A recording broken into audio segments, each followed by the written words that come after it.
सदर कुरान पाक की बेहुरमती पर आलम इस्लाम सरापा एहतजाज। ईरान और इराक समेत कई ममालिक में मुजाहरे।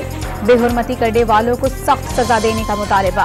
वाकया यूरोपीय यूनियन की नजरियात की अक्कासी नहीं करता। यूरोपीय यूनियन ने तौहीन आमेज वाक़े को इश्तियाल अंगेजी पर मबनी और नाकाबिल कबूल करार दे दिया। सदर मुमलिकत आरिफ अलवी और सऊदी वली अहद मोहम्मद बिन सलमान की मुलाकात पाकिस्तान और सऊदी अरब के अवाम के दरमियान अजीम रिश्ते की एक निहायत ही खूबसूरत अलामत। दो भाइयों के चेहरों की मुस्कुराहट से बढ़कर खुशी कोई नहीं। सदर मुमलिकत का ट्वीट। बिलावल भुट्टो जरदारी जापान के सरकारी दौरे पर टोक्यो पहुंच गए। जापानी वजीर आजम और अपने हम मनसब से मुलाकातें करेंगे। टोक्यो पहुंचने पर सफीर रजा बशीर तारड़ और जापानी हुक्काम ने इस्तकबाल किया। बड़ी तादाद में पाकिस्तानी शहरियों की भी वजीर खारजा के इस्तकबाल के लिए आमद। और इलेक्शन कमीशन ने आम इंतखाबात के सिलसिले में इंतखाबी निशान के हुसूल के लिए 19 जुलाई तक दरखास्तें मांगी। दरखास्तों पर पार्टी सरबराह का दस्तखत जरूरी करार।